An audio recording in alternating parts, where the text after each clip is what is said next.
Olá, amigos! Muita paz e muita luz para todos. Nós estamos iniciando mais um Despertar Espírita pela tvnovaluz.com. Muito obrigada pelo seu carinho, pela sua audiência. Nós estamos juntos e que Jesus possa abençoar mais esta produção do Clube de Arte, juntinho com o Grupo Espírita Eurípides Barçanufo, o Recanto da Prece, porque essa é a TV Nova Luz que foi criada para iluminar o seu dia. Páscoa é uma palavra hebraica que significa libertação. Esta festa surgiu para comemorar a libertação do povo hebreu da escravidão do Egito através de Moisés. Assumida pelos cristãos católicos, a Páscoa cristã é para eles a lembrança de que Deus liberta o seu povo dos pecados, através de Jesus Cristo, o novo Cordeiro Pascal. A comemoração acontece na época em que se lembra a crucificação de Jesus. O Espiritismo tem um entendimento um pouco diferente da Páscoa, se comparado às religiões cristãs tradicionais. Qual o verdadeiro significado da Páscoa para os espíritas? Ela deve ser comemorada? Há algum preparo especial para esta data? Bem, essas e outras perguntas vão ser respondidas agora, porque está no ar o Despertar Espírita.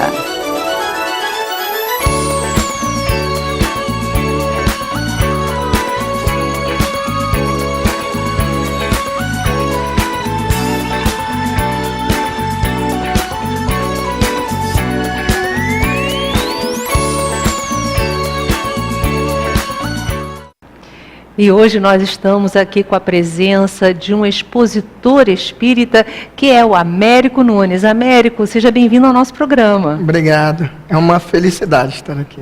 Para nós é uma alegria. E nós temos contado com o Américo também para palestras aqui na nossa Casa Espírita. E se você quiser entrar na TV Nova Luz, você vai assistir palestras maravilhosas do Américo. E eu convido você também a participar do nosso programa pelo WhatsApp. É o 21 984 25 394. Peraí, deixa eu falar de novo. 21 9842 5394. Tá bom assim? Você também pode participar pelo chat do YouTube. Faça a sua pergunta, diga o seu nome, diga o local onde você está e dê a sua participação para nós. É tão bom, a gente se sente cada dia mais juntinho e é para isso que nós estamos aqui.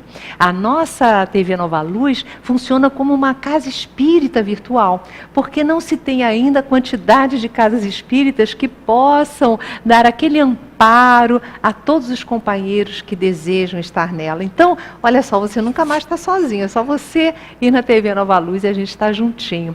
Américo, é um conteúdo muito interessante esse, quando nós estudamos a Páscoa, porque tem muita coisa boa que nós podemos aproveitar dessa tradição tão bonita, que diz respeito a uma história tão bela de um povo tão amado. Então, nos fale um pouquinho, o que significa a Páscoa? Antes de nós iniciarmos a conversar sobre a Páscoa do jeito que nós conhecemos hoje, que é a Páscoa que celebra a ressurreição de Jesus, é importante a gente deixar claro que a Páscoa não começou com Jesus. Tanto que Jesus, à época, houvera falado sobre a Páscoa. A Páscoa era um conceito já era uma tradição judaica em que se comemorava mais ou menos o que se comemora hoje com Jesus. Então, como a situação ela veio com Jesus acontecendo mais ou menos da forma que ocorreu na época em que se originou a Páscoa judaica, Jesus utilizou-se disso. Algumas correntes até falam que não foi Jesus, ele simplesmente chamou os seus discípulos para a ceia. E aí, então, as religiões, principalmente o cristianismo primitivo, a Igreja Católica, entenderam por bem que deveriam comemorar a Páscoa dessa forma. Mas a gente sempre tem que deixar isso claro, que essa é uma tradição judaica, originada lá naquela época, muito antes do surgimento de Jesus, onde eles comemoravam a libertação do povo judeu. O povo judeu era um povo oprimido e ele tentava, com a sua fé, a libertação. Então era um povo que tinha muita crença, que acreditava muito em Deus, e através dessa sua fé, eles acreditavam que eles iam conseguir se libertar. Num determinado momento, eles, fazendo as suas orações e através do profeta, eles conseguiram receber uma informação de que iam ser mandadas algumas pragas para que fosse, vamos dizer assim, exterminado ou acabada aquela dominação que existia com o povo judeu. E como isso funcionou? Algumas pragas aconteciam, e havia uma promessa de libertar os povos, libertar o povo, mas no final, quando a praga acabava, o povo não era libertado. Se voltava atrás e o povo ficava na mesma.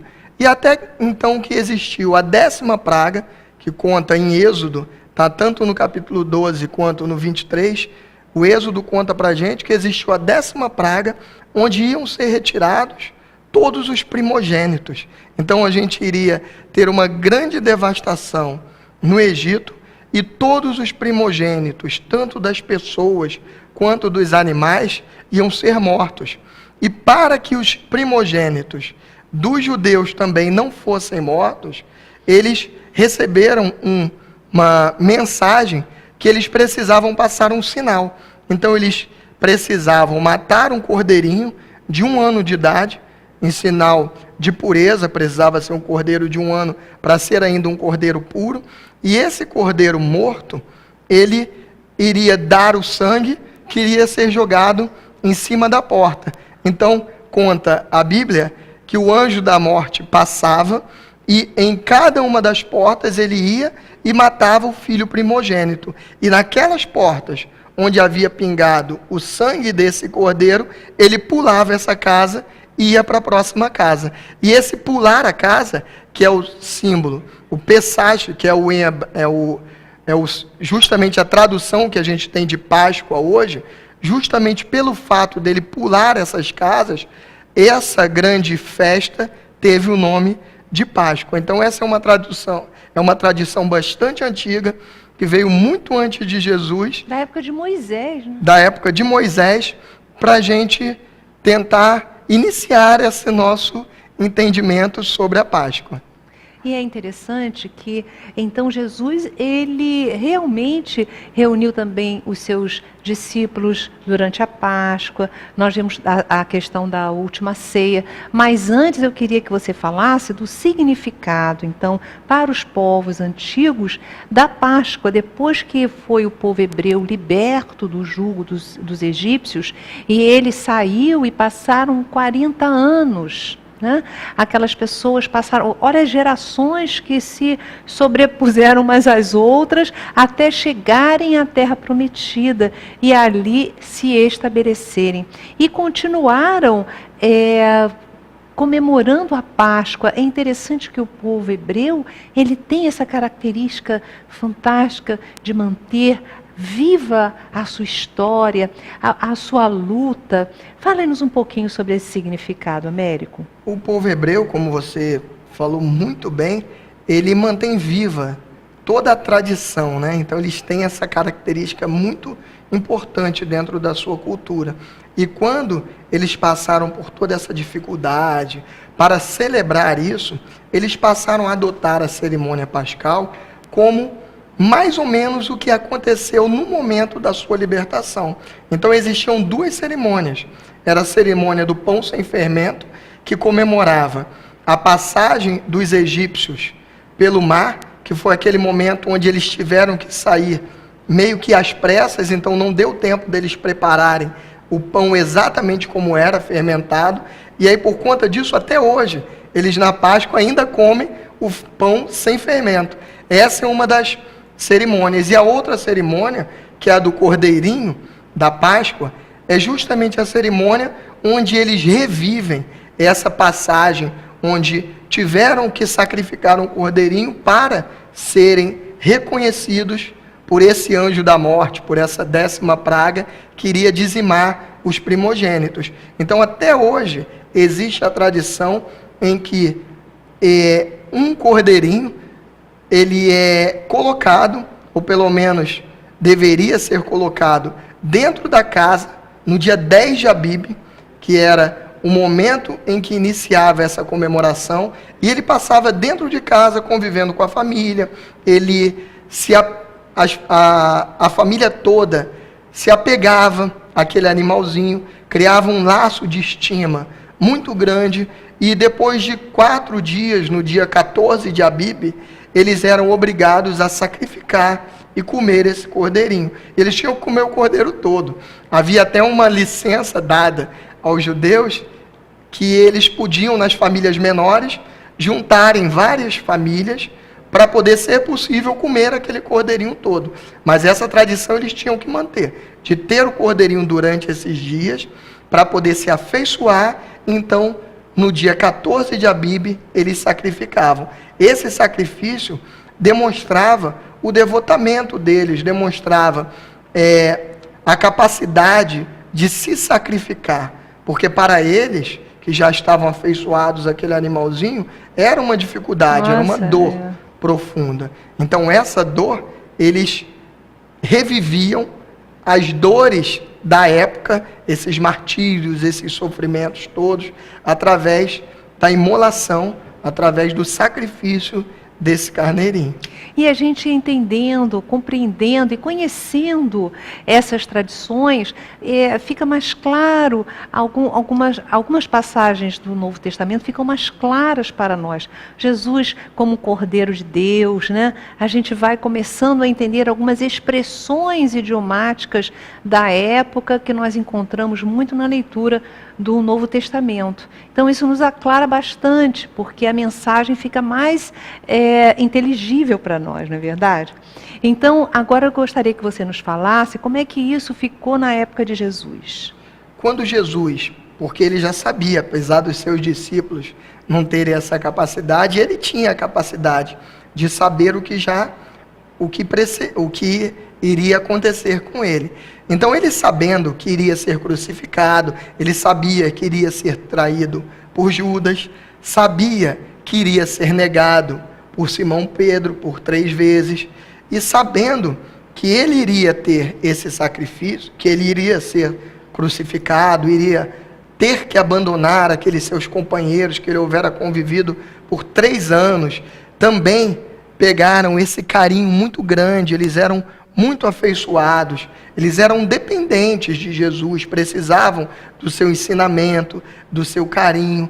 Todos aqueles apóstolos iriam sofrer muito com a sua passagem. Então, ele, utilizando essa simbologia que já existia da Páscoa judaica, em que justamente havia uma trajetória mais ou menos semelhante, onde o cordeirinho, ele ficava um tempo com a família, então era sacrificado, ou seja, havia o tempo da família se apegar ao cordeirinho e depois havia aquela despedida. Então Jesus chama todos os seus discípulos para a ceia e naquela ceia ele conta tudo.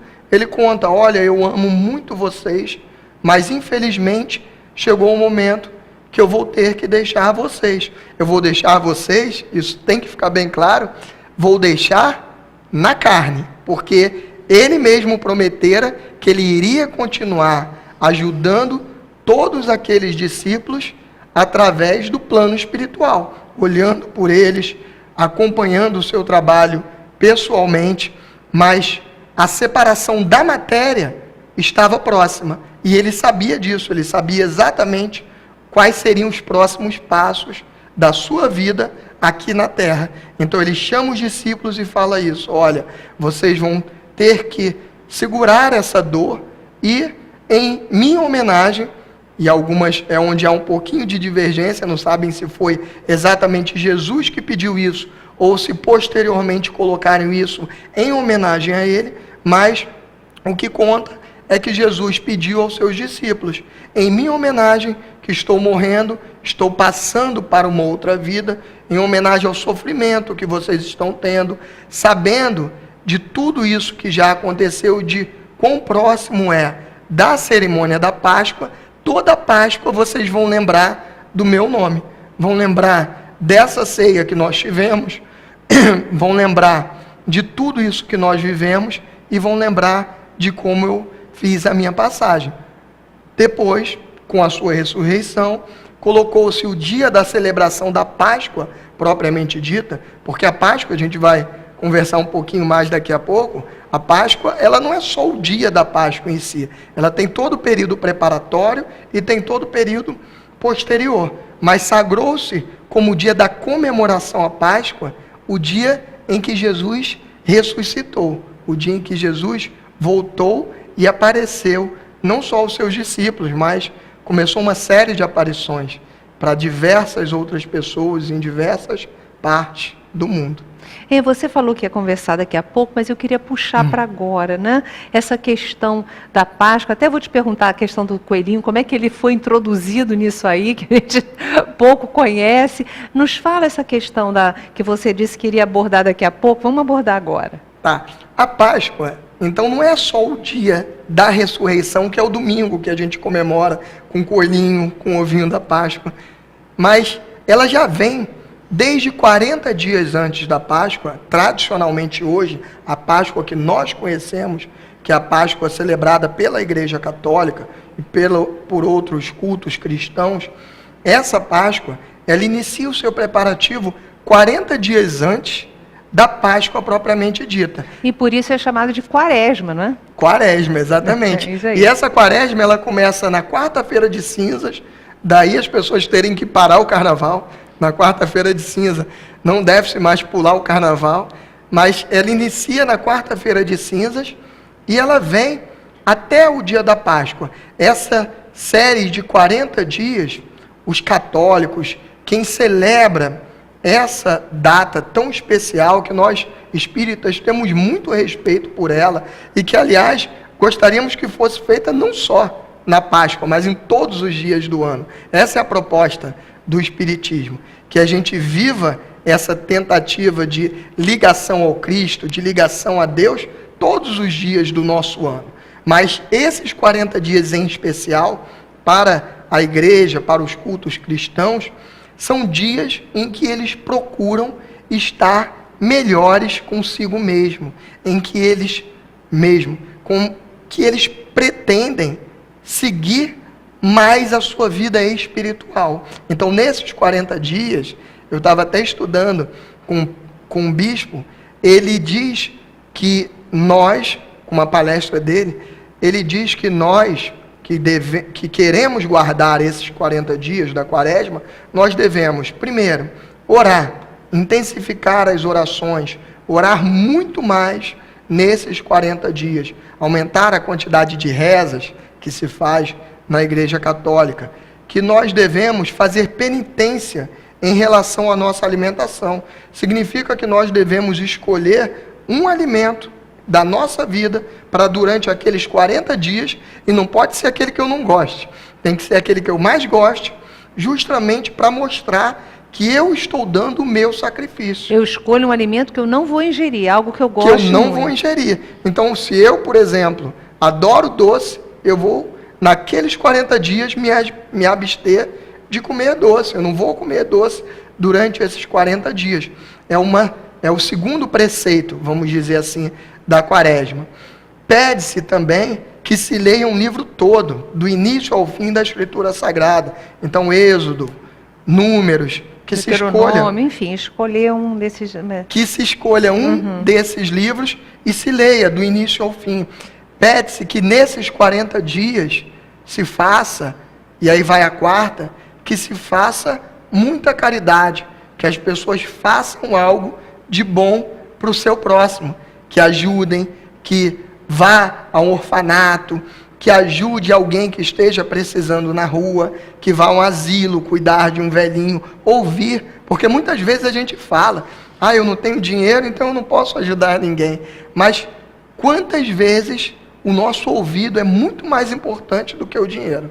Muitas vezes, a gente ouvir uma pessoa significa muito mais até do que eu dar um prato de comida.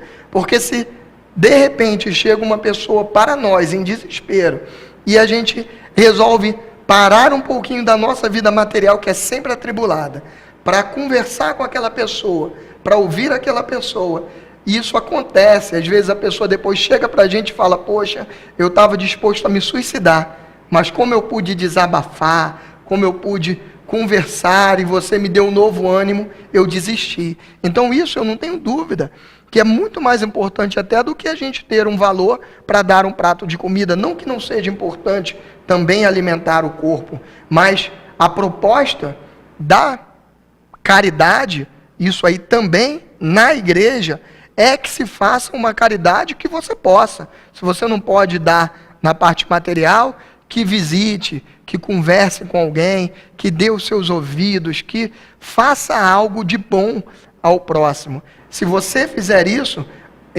todos esses passos, a gente vai estar dentro dos preceitos da quaresma. E que faça também o jejum. Tem os dias específicos em que a pessoa vai jejuar, vai comer ali apenas uma refeição ao dia e ao longo do restante do dia vai comer o mínimo possível. Esse significado, eu conversava com um amigo meu que estuda muito o catolicismo, porque tem católicos, como tem espíritas também, que são aqueles só de dizerem que são. Eu fui espírita durante 15 anos assim, o espírita do passe. Eu estava me sentindo muito fraco, eu falava: eu vou ao centro para tomar um passe. E eu ia lá e o passe de fato recarrega, a gente sai mais energizado. E quando eu tomava aquele passe, saía energizado, ficava mais uns 30, 40 dias sem ir ao centro. Depois eu até comecei a perceber uma coisa até bastante errada, mas é bom a gente falar para o pessoal que está lá de casa ouvindo. Eu comecei a perceber que eu podia chegar atrasado na palestra. Então, como o meu interesse era só o passe, eu chegava já no final da palestra, assistia meia dúzia de coisas e ia tomar o passe. Então, existem espíritas assim, que só querem tomar o passe, e existem católicos também, que só vão à missa, sentam, levantam, ajoelham, não querem entender o sentido profundo das coisas, mas existem católicos que realmente estudam, e esse meu amigo é um deles. E eu perguntei para ele, qual é o sentido desse jejum que se faz tanto na quaresma quanto em outros momentos também? E ele me explicou, o sentido do jejum é justamente você se acostumar a se abster, se acostumar a se sacrificar em relação a alguma coisa. Então, eles começam através do sacrifício de alguma parte da alimentação, começam a partir do jejum, nesse dia em que se abstém praticamente de toda a alimentação, já é algo mais severo, e com isso ele se acostuma com não ter aquilo que ele quer muito.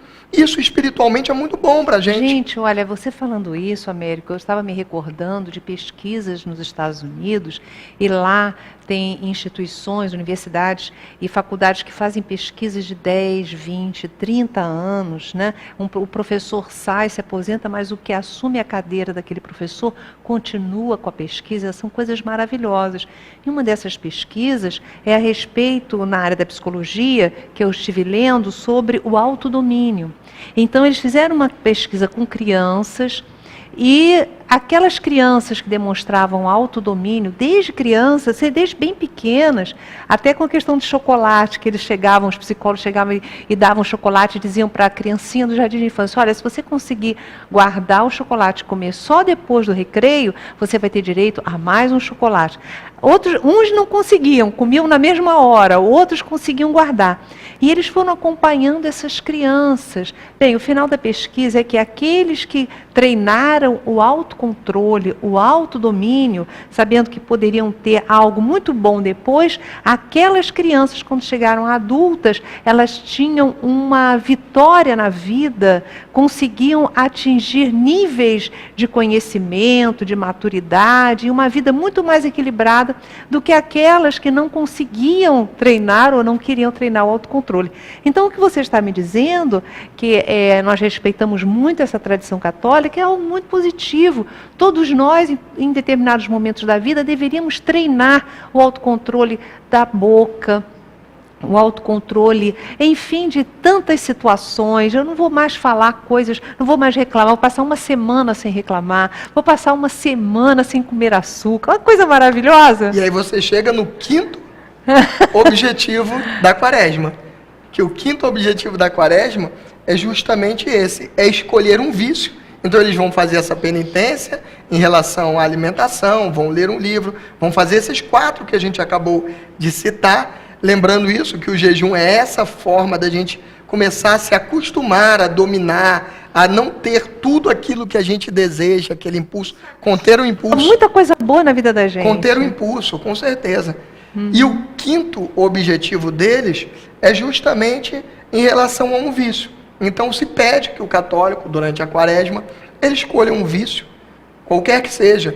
As pessoas acham que vício é só fumar e beber, mas a gente tem o vício da maledicência, que às vezes é muito maior. Isso da língua é terrível, a gente não se dá conta de alguns vícios que a gente tem no nosso dia a dia, porque estão tão integrados em nós mesmos que a gente não consegue se avaliar. Mas é muito bom a gente se olhar e treinar, né?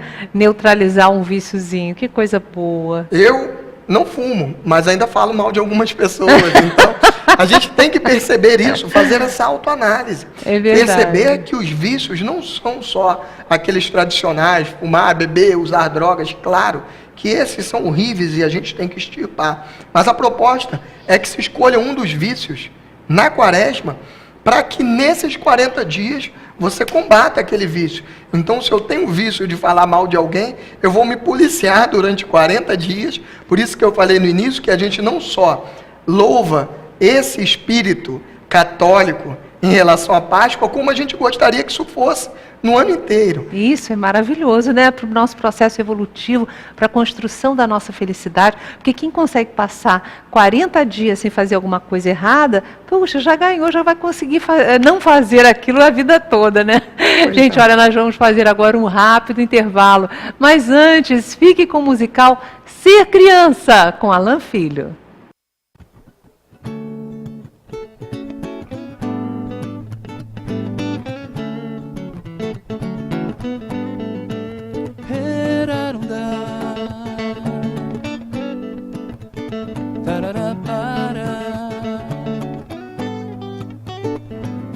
Tudo que envolve meu caminho é sinal de esperança.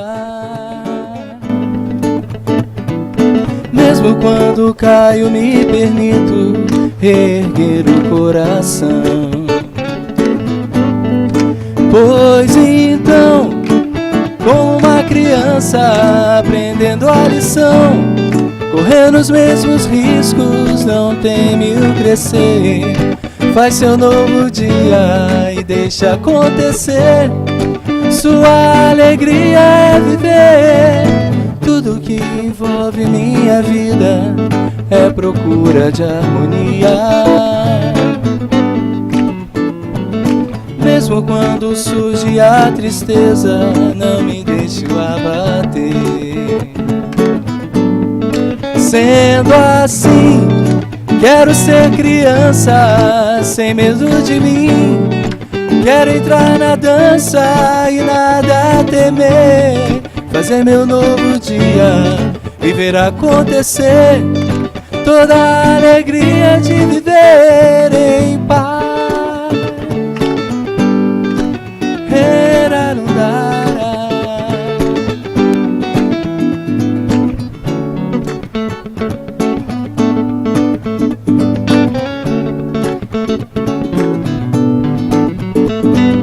Tudo que envolve meu caminho é sinal de esperança.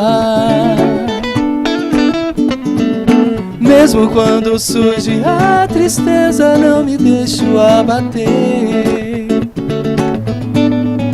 Pois então, como uma criança aprendendo a lição, correndo os mesmos riscos, não teme o crescer.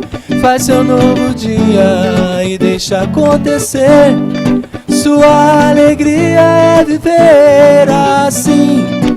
Quero ser criança sem medo de mim.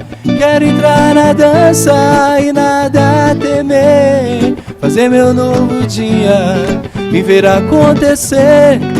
Toda a alegria de viver em paz. Em paz. Em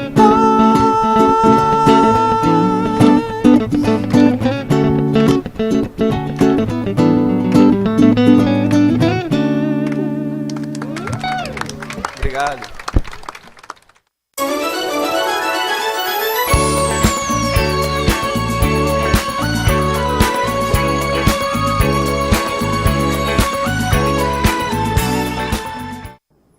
Há 18 anos, o Clube de Arte vem mantendo atividades de divulgação do Espiritismo na TV, na rádio e na internet. Há 4 anos surgiu a Web TV Nova Luz, com 8 horas de programação diária transmitida pelo YouTube. Programas ao vivo com interatividade pelo WhatsApp e participações internacionais via Skype, musicais, entrevistas, documentários, programas dedicados aos jovens e muito mais. Hoje nós temos todos os custos que uma Web TV precisa para funcionar. Eu convido você a se tornar um parceiro da TV Nova Luz. Juntos, vamos ampliar a programação, criar aplicativos interativos, melhorar a qualidade das transmissões dos programas, manter os custos da TV e, por fim, ajudar a amparar a obra social Casa de Maria Clara, que funciona aqui no Grupo Espírita Eurípides Barçanufo, o Recanto da Prece, no Recreio dos Bandeirantes, no Rio de Janeiro. Entre no site tvnovaluz.com e clique no botão Seja um Parceiro. Cadastre seus dados e faça sua adesão por um valor fixo de R$ 15 por mês. E olha, nós estamos preparando uma série de benefícios que iremos divulgar em breve, porque nós queremos que os parceiros participem da TV em programas especiais. Ganhem e-books, além de descontos exclusivos na loja Clube de Arte. Eu conto com você nessa parceria. Um beijo no seu coração, muita paz e muita luz.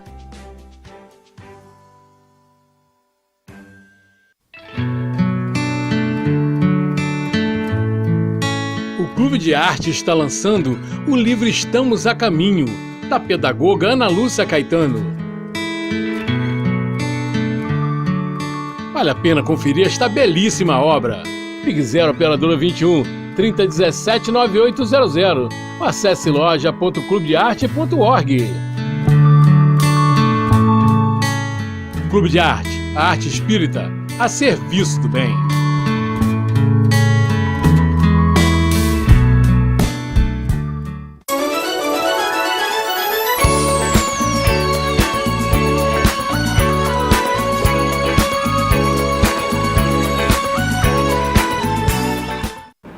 Gente, nós estamos de volta. E se você está gostando da nossa entrevista, curta esse vídeo, compartilhe e se inscreva no nosso canal. Isso para nós é muito importante. Olha, nós temos a participação da Evelane Alves, de Fortaleza, Ceará. Ela diz assim: executando-se os rituais, a intenção pascal é muito proveitosa para o espírito, mas o nosso jejum deve ser mesmo de palavras sombrias para melhorar o nosso mundo. É isso aí, minha querida. Olha, um beijo no seu coração. Muito obrigada pela sua participação. Então, eu estou conversando com a Américo Nunes sobre o significado da Páscoa e como o espírita vê a Páscoa.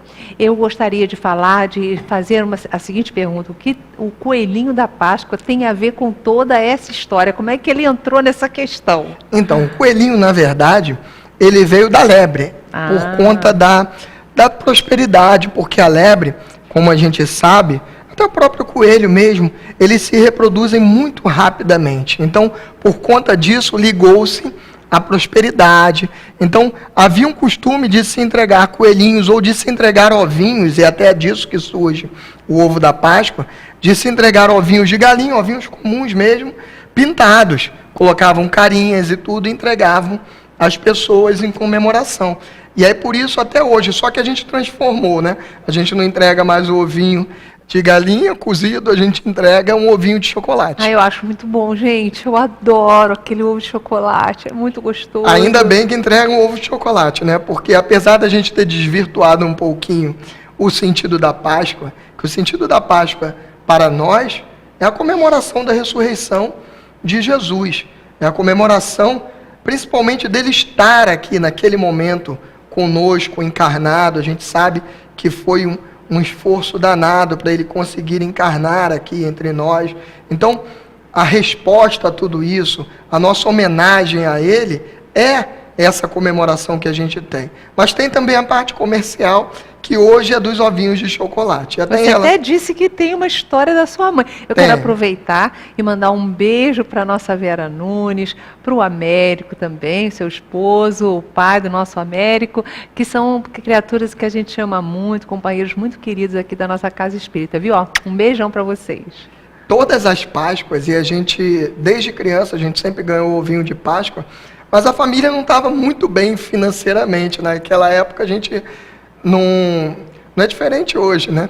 Mas na época a gente estava um pouquinho mais, numa dificuldade maior da parte financeira, e a gente não entendia muito bem se estava ou não em dificuldade financeira. Eu era muito criança, meu irmão também. Não tem Mas eu sei que toda Páscoa minha mãe sempre perdia, se atrasava no dia da Páscoa.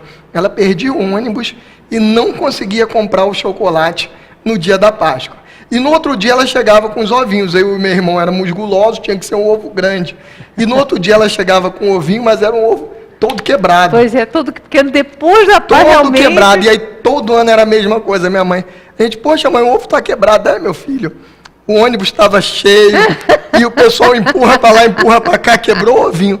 Mas não se preocupa que o ovinho está gostoso do mesmo jeito. E até que um dia, a gente quando ficou mais velho e tudo mais, eu comecei a querer comprar ovo da Páscoa.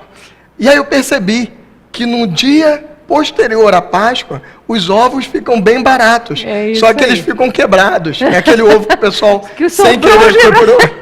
Aí você entendeu porque a sua mãe acabava tendo um certo esquecimento. Aí que eu descobri por que o nosso ovinho sempre quebrava no ônibus. Mas é isso aí, o importante é se lembrar, né? Então o ovinho de Páscoa, apesar de a gente não ter que levar somente para esse lado, a gente tem sempre que lembrar o sentido verdadeiro da Páscoa, mas a doutrina espírita também não pode, a gente não pode vir aqui, em nome da doutrina, condenar o ovo de chocolate, mesmo porque tem crianças em abrigos e a gente sabe que a gente acaba fazendo esse trabalho também, de ir aos abrigos, trabalho social, e aquelas crianças passam a Páscoa e tudo que elas querem é receber um ovinho. Gente, nada contra o chocolate, tá? Não há. Então a gente não pode, nesse momento, em nome da doutrina, condenar isso, porque seria até um ato muito maldoso da nossa parte, chegar para um irmão nosso, espírita, que esteja lá, por exemplo, fazendo uma doação de ovinho no dia da Páscoa para aquelas crianças e falar para ele, olha, esse não é o sentido verdadeiro. A Páscoa é a ressurreição de Jesus, então você não tem nada que dar ovinhos para essas crianças. Seria uma temeridade, uma maldade. Não, claro, gente. Então não há que se condenar. Nós só temos que estudar a respeito do assunto para podermos trazer para o nosso dia a dia todos os ensinamentos que a Páscoa contém. Nós não vamos condenar esses momentos de alegria, e muito menos o chocolate, que é uma coisa tão gostosa, né? Mas o estudo da Páscoa, ele tem um sentido muito grave também na nossa existência, porque nós nos rememoramos de dois momentos muito significativos de Jesus, que é o nosso mestre, aquele a quem nós seguimos e desejamos servir. Esses dois momentos são a crucificação e a ressurreição. E eu vou conversar com o Américo a respeito dessas perseguições que Jesus foi alvo, como ele foi perseguido. Nós que temos a oportunidade de ler os Evangelhos, o Novo Testamento, o Ato dos Apóstolos, as cartas, né? de Paulo, de Pedro, a gente percebe essas perseguições. Por que foi isso? Que coisa terrível levar Jesus para a crucificação. O que havia por trás de tudo isso? A gente pode até trazer isso para ficar mais fácil a nossa compreensão para o nosso momento atual. O momento em que a gente vive, é que a gente não pode fazer política, mas a gente vive essa corrupção generalizada, sendo atacada, graças a Deus, é um momento de mudança. Eu sempre digo nas minhas palestras que o Brasil vive o grande momento de mudança. É o momento da cirurgia, onde a gente vem com aquela dor a vida inteira com medo da cirurgia. Aí, num determinado momento, a gente toma coragem e fala, eu vou fazer a cirurgia porque eu não quero mais isso na minha vida.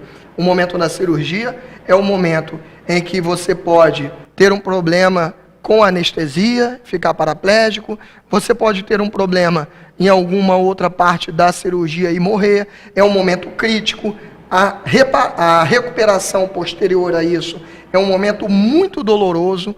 Então a cirurgia para nós, na nossa parte física, na nossa saúde física, ela é um momento mais crítico, é um momento de maior dor, mas é justamente o momento em que marca uma passagem da nossa vida de dor para uma nova vida, em que eu vou poder, muitas das vezes as pessoas que fazem uma cirurgia no joelho, na coluna, que já estão há muito tempo sem poder andar, e aí depois daquela cirurgia voltam a andar, ou então param de sentir aquelas dores.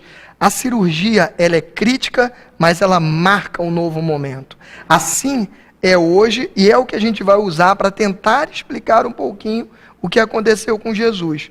Hoje a gente vive a cirurgia no nosso país. É um momento crítico, um momento de dor. A gente tem aqui muito respeito aos nossos irmãos que hoje estão desempregados, estão em dificuldade financeira, mas nós vivemos um momento em que o nosso Brasil precisava viver. Um momento em que está se atacando de frente todos esses problemas, de corrupção generalizada, de crimes para todos os cantos. E hoje é muito fácil a gente perceber que esses seres, também sem citar nomes, porque não podemos fazer isso numa TV espírita, mas esses seres que hoje dedicam a sua vida ao combate à corrupção, eles são seres que, para o outro lado, daqueles irmãozinhos que estão no erro, que estão querendo continuar a sua trajetória de erros contra os cofres públicos e etc. Se eles pudessem, eles matariam esses nossos irmãos. Se eles pudessem, se não quisessem matar, eles arrumariam alguma forma de afastar esses irmãos que estão brigando ferrenhamente contra esse esquema de corrupção. Então, é mais ou menos isso que acontecia na época de Jesus. As pessoas dentro dos templos utilizavam os templos para comerciar, para poder vender produtos lá dentro, utilizavam a fé dos fiéis para se enriquecerem. Os sacerdotes viviam às custas dos fiéis, às custas dos altos donativos. Então começaram sacrificando pombas, daqui a pouco estavam levando animais de grande porte para serem sacrificados, para serem doados.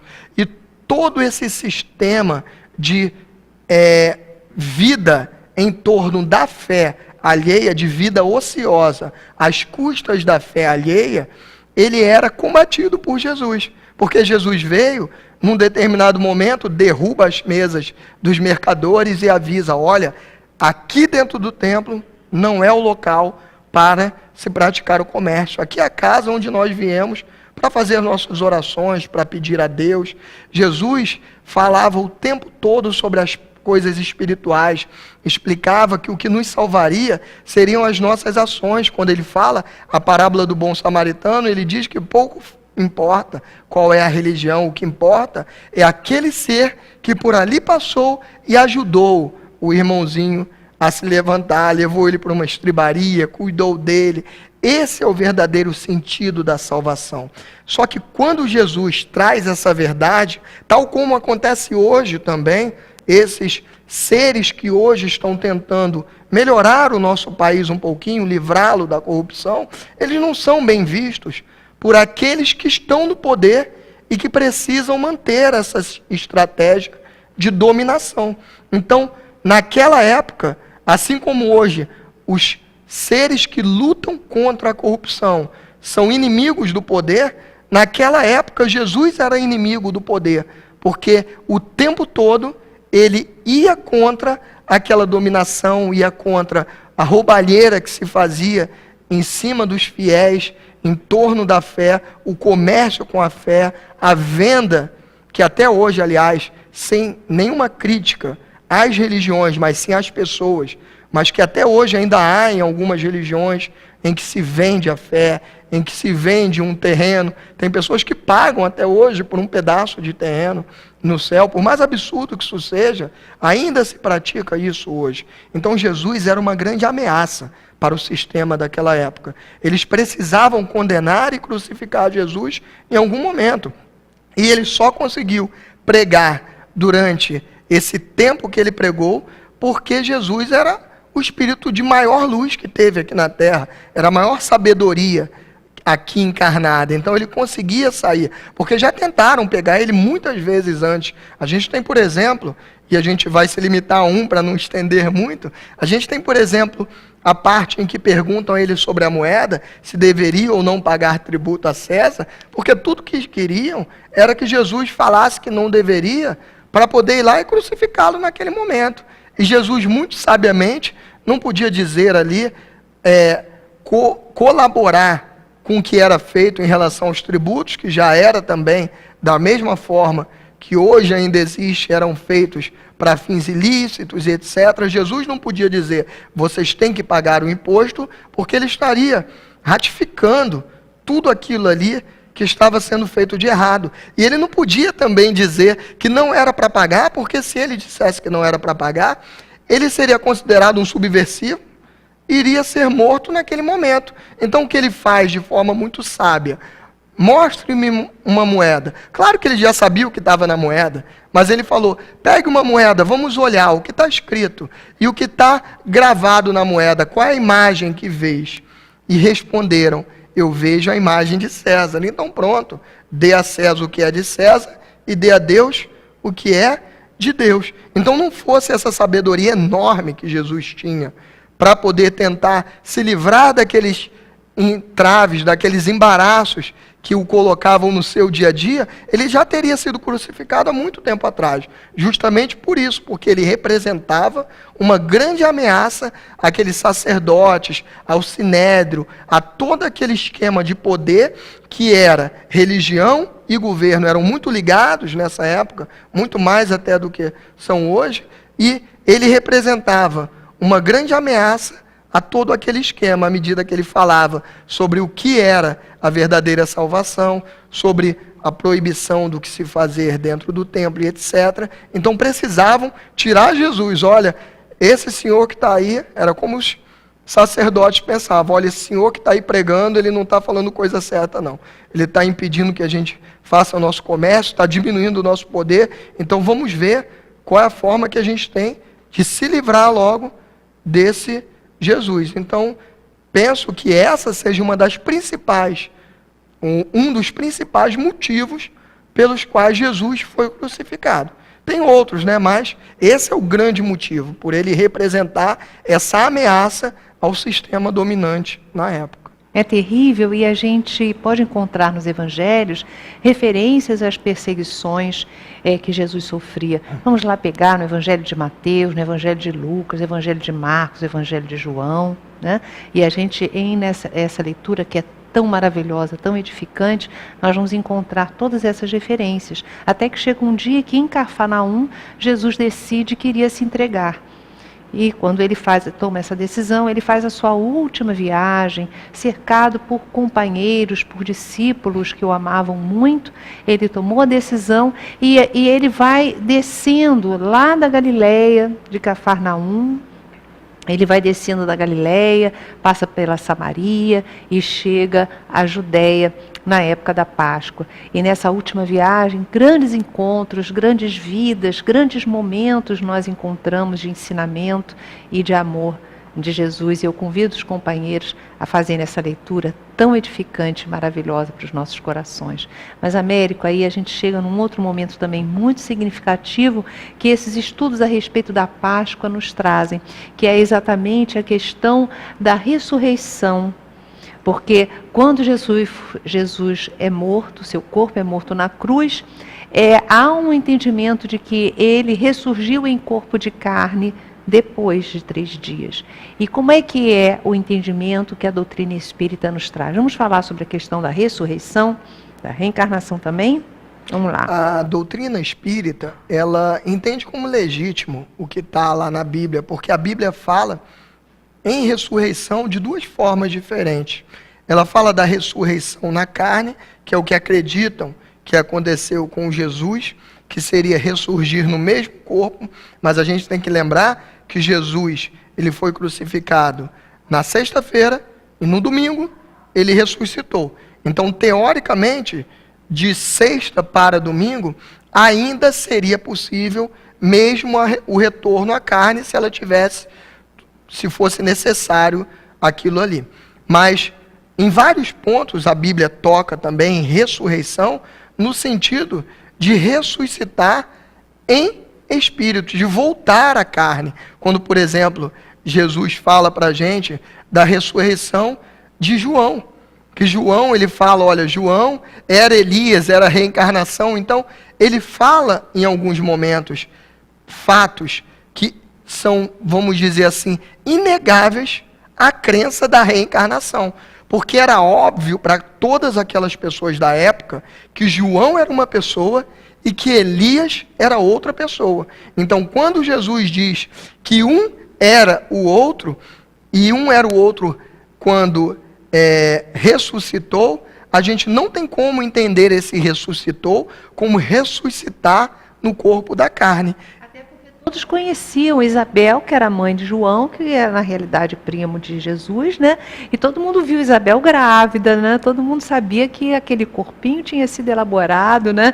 Naquela época. E ele diz textualmente que João era o Elias que havia de voltar, de acordo com as escrituras que diziam que quando viesse o profeta, quando viesse o Cristo de Deus, na realidade, João, quer dizer, Elias teria voltado antes, né? Ia se voltar. Exatamente. Então, a própria Bíblia, apesar de muita parte ter sido ceifada, por conta lá a gente já entra em uma outra parte, foge um pouquinho da Páscoa, mas só para a gente deixar curiosidade nos nossos amigos internautas, quando a gente entra no Concílio de Constantinopla, onde foi determinada, foi votada se iria ou não deixar a reencarnação como preceito da igreja, etc.